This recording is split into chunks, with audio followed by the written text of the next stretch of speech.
إن الحمد لله نحمده ونستعينه ونستغفره ونعوذ بالله من شرور أنفسنا ومن سيئات أعمالنا من يهده الله فهو المهتدي ومن يضلله فلن تجد له وليا مرشدا أشهد أن لا إله إلا الله وحده لا شريك له وأشهد أن محمدا عبده ورسوله الذي لا نبي بعده أما بعد.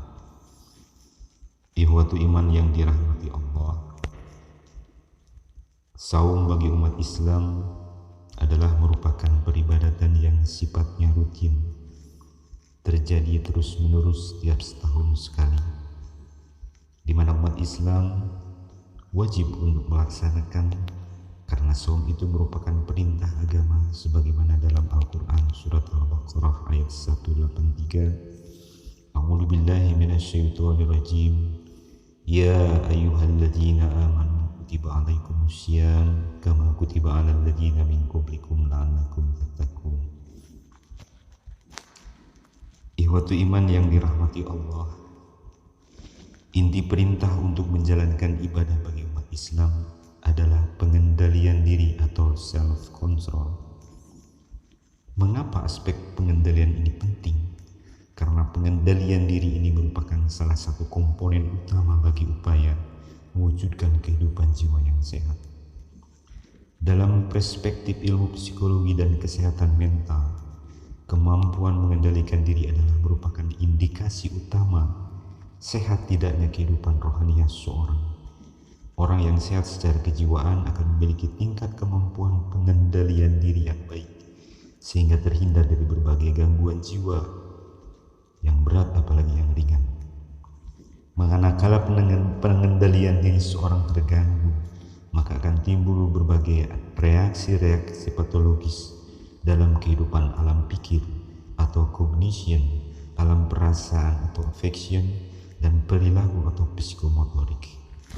Bila hal ini terjadi, maka akan terjadi hubungan yang tidak harmonis antara diri individu dengan dirinya sendiri atau konflik internal dan juga dengan orang lain yang ada di sekitarnya. Dengan demikian, maka orang yang jiwanya tidak sehat, keberadaannya akan sangat mengganggu dirinya sendiri, juga mengganggu lingkungan sekitarnya. Saum dan pengendalian diri. Saum itu bukanlah sekedar menahan diri dan dari makan dan minum. Akan tetapi sungguhnya saum itu adalah mencegah diri dari segala perbuatan yang sia-sia, serta menjauhi perbuatan yang kotor dan keji. Hadis riwayat Bukhari. Ketidakmampuan mengendalikan diri adalah merupakan malapetaka individu sekaligus petaka sosial. Ketidakmampuan mengendalikan diri akan sangat buruk efeknya bagi diri sendiri maupun bagi kehidupan sosial di sekitarnya. Orang yang tidak mampu mengendalikan diri untuk makan dan minum akan mengalami kegemukan atau obesitas, juga akan mengalami berbagai komplikasi penyakit yang ditimbulkan oleh akibat kegemukan itu. Banyak penyakit-penyakit yang diakibatkan bukan karena kekurangan makan, melainkan karena penyakit metabolisme sebagai akibat kelebihan makan.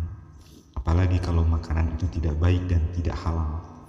Demikian pula dalam perilaku seksual, banyak berbagai perilaku seksual menyimpang yang disebabkan karena ketidakmampuan orang untuk mengendalikan hasrat seksualnya atau mengendalikan dirinya, seperti kasus perselingkuhan, promiskuitas, pelacuran, pemerkosaan, pencabulan, dan berbagai akibat yang ditimbulkannya, seperti krisis rumah tangga, penyebaran penyakit kelamin, sampai kepada tindak pidana adalah bukti dan contoh konkretnya. Pada tataran sosial lain, kita sering menyaksikan orang melakukan tindakan korupsi, suap karena ketidakbiasaan seorang untuk mengendalikan diri guna mencapai kedudukan maupun jabatan tertentu. Orang melakukan korupsi, suap, dan sebagainya tadi dilakukan karena dorongan ambisi pribadi atau keluarga dengan mengabaikan aspek-aspek kepatutan umum, norma, hukum, dan nilai-nilai sosial. Maka perintah menjalankan ibadah saum tiada lain merupakan latihan pengendalian diri agar manusia memiliki jiwa yang sehat serta meningkatkan keimanan dan ketakwaan kepada Allah Subhanahu wa Ta'ala, agar terhindar dari perbuatan yang sia-sia, melanggar etika moral, hukum maupun norma-norma kehidupan sosial yang baik. Saat saum kita merasakan keadaan di mana harus menunda keinginan untuk melakukan hal-hal yang biasa dilakukan, seperti makan, minum, gosip, mengumpat, atau ekspresi marah lainnya. Proses menahan diri itu pun dapat menyebabkan munculnya perasaan kesal, stres, ataupun tidak sabar. Akan tetapi saum melatih kita untuk mengendalikan keadaan tersebut dengan lebih baik dan membuatnya menjadi hal yang biasa. Kita tidak semudah itu untuk mengekspresikan amarah. Tidak semudah itu juga untuk langsung mengonsumsi makanan dan minuman yang diinginkan. Ketika berhasil menahan diri, ada beberapa pengaruh baik yang dapat kita rasakan, antara lain lebih menghargai diri, lebih mensyukuri keadaan, menikmati kesenangan secara sederhana, mengurangi perasaan bersalah, dan meningkatkan kemampuan mengendalikan emosi.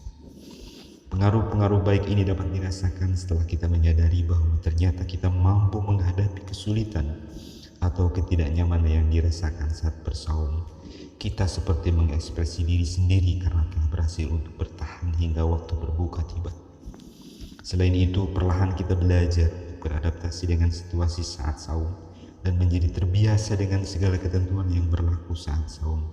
Maka pada akhirnya, dengan saum, seorang akan lebih dalam melakukan self-regulation, yaitu pasut mengenali diri sendiri. Ketika tubuh merasakan lapar dahaga, di situ kita tahu bahwa sejatinya kita bukanlah siapa-siapa, kecuali seorang hamba yang lemah, tidak berdaya, tanpa pertolongan dari Dat Yang Maha Kuasa. Maka dengan ini dia akan tidak sombong, tidak angkuh, tahu diri dan rendah hati.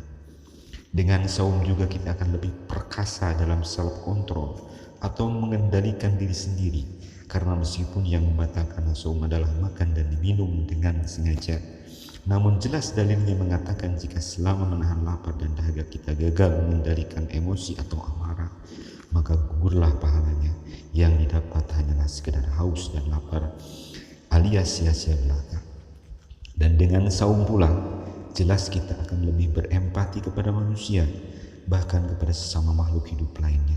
Karena ketika kita merasakan betapa perihnya perut saat lapar dan betapa keringnya tenggorokan ketika haus, di situ akan merasakan bagaimana jika kondisi ini terjadi setiap saat kepada orang-orang yang miskin, kaum du'afa, dan kalangan fakir.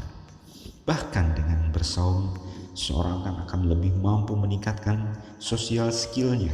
Hal ini disebabkan insentif yang diberikan kepada siapapun yang mau memberikan makanan kepada mereka yang bersaum, maka dia akan mendapatkan pahala dari orang yang menerima hidangan tersebut tanpa dikurangi pahalanya.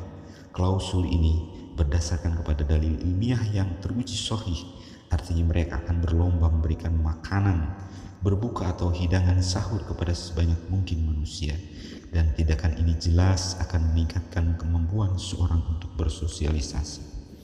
Yang terakhir, saum akan mampu meningkatkan motivasi. Hal ini disebabkan dengan bersaum sebulan penuh, seorang akan terus menjaga motivasinya agar senantiasa stabil hingga garis finish, terutama mendekati 10 hari terakhir. Karena pada 10 hari terakhir mereka akan mengejar satu malam yang setara atau bahkan lebih baik dari 1000 bulan. Di malam itu orang bersaum akan mengarahkan segala daya upaya agar bisa mendapatkan kebaikan yang belum tentu setara dengan jatah umurnya di dunia yang panah ini. Jadi jelas sudah bahwa saum di bulan Ramadan akan meningkatkan dan menyehatkan kecerdasan emosi kita, sehingga ketika kecerdasan emosi bertambah cerdas, maka secara ilmiah akan meningkatkan kemungkinan kita meraih sukses paripurna. Ikhwatu iman yang dirahmati Allah, demikian paparan tentang saum dalam perspektif psikologi.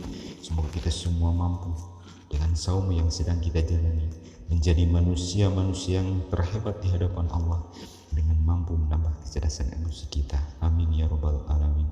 Billahi taufiq wal hidayah. Rabbana atina fid dunya hasanah wa fil akhirati hasanah wa qina adzabannar. Assalamualaikum warahmatullahi wabarakatuh.